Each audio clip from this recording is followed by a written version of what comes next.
네, 안녕하세요. JB입니다. 요즘 주식시장의 공포심이 극에 달한 상황입니다. 그러면서 스멀스멀 다시 2008년 금융위기 사태 때와 비교하는 사람들도 많아지고 있는데요. 그래서 오늘은 금융위기 사태가 벌어지기 직전에 미국 현지에선 어떤 전조 증상들이 있었는지 말씀을 드리고, 지금의 이 암울한 주식시장 상황과 비교해서 과연 2차 금융위기가 올 가능성이 있는지에 대한 제 개인적인 생각을 영상 말미에는 말씀드리도록 하겠습니다. 사실 오늘 내용은 어떻게 보면 제가 그동안 올려온 영상들과는 결이 살짝 달라서 전체 공개 영상보다는 그냥 제가 조회수에 신경 쓰지 않고 편하게 이런 말 저런 말을 하는 멤버십 영상으로 올리려고 처음에는 계획을 했었는데요. 그래도 조금이라도 더 많은 분들이 보시는 게 나을 것 같아서 이렇게 전체 공개 영상으로 올리게 되었습니다. 네, 그럼 바로 본론으로 들어가자면요. 우선 당연한 얘기부터 시작하자면 당시에 집값이 엄청나게 올랐습니다. 정말 개인 소비자들이 온몸으로 체감할 만큼 확 올랐어요. 그리고 미국인들이 집값은 올라가면 어차피 내려가기 쉽지 않다고 하면서 주변 사람들에게 서로서로 집을 무조건 사야 한다고 권하는 분위기가 팽배했었습니다. 일단 기본적으로 대출 절차가 너무 간편했었어요. 그러다 보니 집값이 오르지 않더라도 매달 내는 상환금과 이자 능력이 부족한 사람들 역시 모두 달려들면서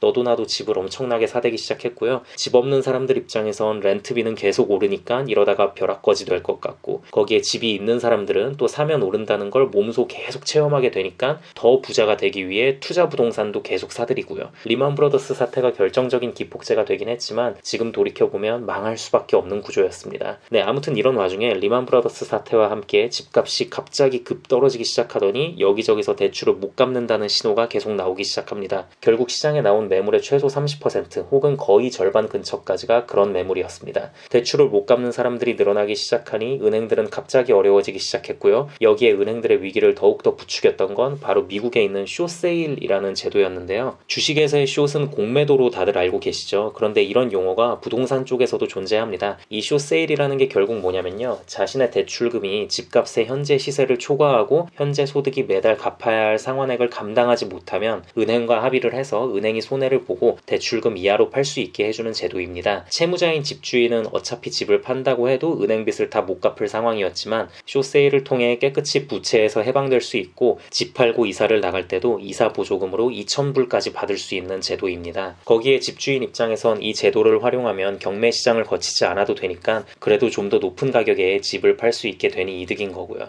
은행 입장에선 물론 받아주기 싫겠지만 그래도 받아줄 수밖에 없는 게 그나마 남은 대출금이라도 어느 정도 회수를 할 수 있다는 장점이 있어서 어쩔 수 없이 받아들일 수밖에 없었습니다. 상황이 이렇게 되다 보니 소비자 대출 비중이 큰 은행들은 더 힘들어질 수밖에 없었던 겁니다. 아무튼 이때 당시 개인들 입장에선 그나마 빚더미에서 탈출할 유일한 기회인 숏세일을 승인받기 위해서 기존 직장의 임금까지 줄여가면서 파트타임 일자리로 나선다거나 임금 상승을 오히려 거부해버리는 사태까지 많이 발생해버리게 됩니다. 아무튼 숏세일이 실패하면 어쩔 수 없이 은행 강제 차압으로 넘어가게 되는데요. 이걸 당하면 기존 주택 소유자는 7년 동안 신용점수가 바닥으로 떨어지지만 어쨌든 남아있는 빚에 대한 추가적인 차압은 없었습니다. 결국 부동산 투자 실패로 인한 최종 피해는 어찌 보면 은행이 전부 떠안게 되는 구조였던 겁니다. 이런 걸 보면 확실히 이 당시 미국의 금융 시스템은 부동산 융자에 너무 취약한 구조였고, 개인들이 실패한 부동산 투자의 피해를 은행이 전부 떠안는 구조였기 때문에 은행발 금융위기가 터질 수밖에 없는 상태였다고 생각합니다. 그리고 실제로도 터졌죠. 자, 그럼 지금 상황을 당시와 비교하면 어떨까에 대한 제 생각을 말씀드려 보자면요. 저는 지금은 상황이 이 정도로까지 극단적이진 않다고 생각합니다. 우선 결정적으로 이 당시 금융위기를 겪은 이후 금융위기를 유발할 수 있는 많은 요소들이 제거가 됐고요. 또한 금융 안정을 지킬 수 있는 요소들은 많이 추가가 됐습니다. 일단 당장 개인들이 피부로 와닿게 느껴질 수 있는 부분들 위주로 말씀을 드리자면요. 2008년 금융위기 당시는 모기지 대출을 너무 쉽게 얻을 수 있었다면 지금은 그때보다 훨씬 엄격한 심사를 거쳐야만 얻을 수가 있습니다. 특히 소득 부분에 있어서 굉장히 많이 까다로워졌고요. 매달 나가는 자동차 값이나 신용카드 빚이나 이런 모든 비용과 모기지 관련 모든 비용이 월 소득의 30% 이내일 때만 대출이 가능합니다. 그러니까 이젠 정말 갚을 능력이 있는 사람들에게만 돈을 빌려주고 리스크를 극단적으로 최소화해놓은 상황이라는 겁니다. 기준에 조금만 미치지 못해도 1년 이상 대출 승인을 안 해주고 질질 끄는 경우도 허다하다고 합니다. 그리고 결정적으로 지금은 2008년과 같은 금융위기가 터질 수 없다고 생각하는 이유는요.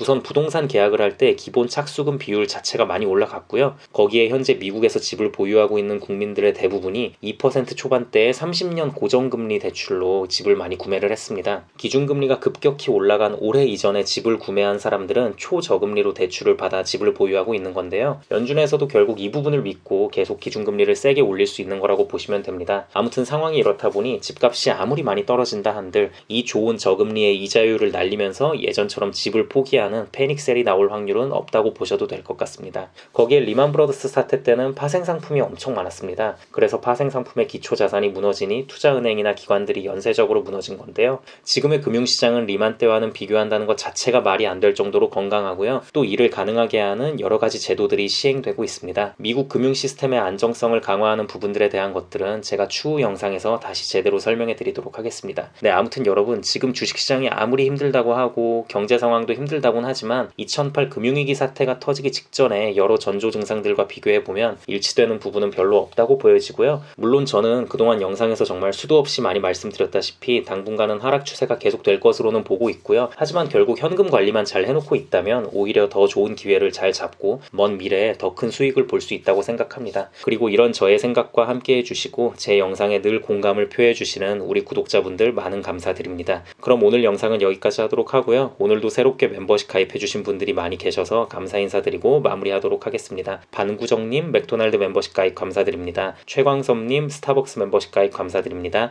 제이데컨님 스타벅스 멤버십 가입 감사드립니다. 지은님 스타벅스 멤버십 가입 감사드립니다. 임정순님 스타벅스 멤버십 가입 감사드립니다. 4월의 태양님 코카콜라 멤버십 가입 감사드립니다. 야나두님 코카콜라 멤버십 가입 감사드립니다. 멤버십 가입을 통해 후원해주시는 모든 분들께 깊은 감사드립니다. 멤버십 회원분들께는 시장을 바라보는 눈을 더 다양하게 넓혀드리고 전체적인 경제 상황을 바라보는 인사이트 향상에 도움이 될 수 있는 멤버십 전용 영상들을 올려드림으로써 여러분들의 감사한 후원에 보답하도록 하겠습니다. 그리고 귀한 시간 내어 제 영상을 봐주시고 응원의 댓글까지 남겨주시는 모든 구독자분들께도 깊은 감사드립니다. 앞으로도 단 한 명의 낙오자 없이 모든 구독자분들의 장기 투자 성공을 위한 멘탈 케어 영상 제작에 온 힘을 다하겠습니다. 감사합니다.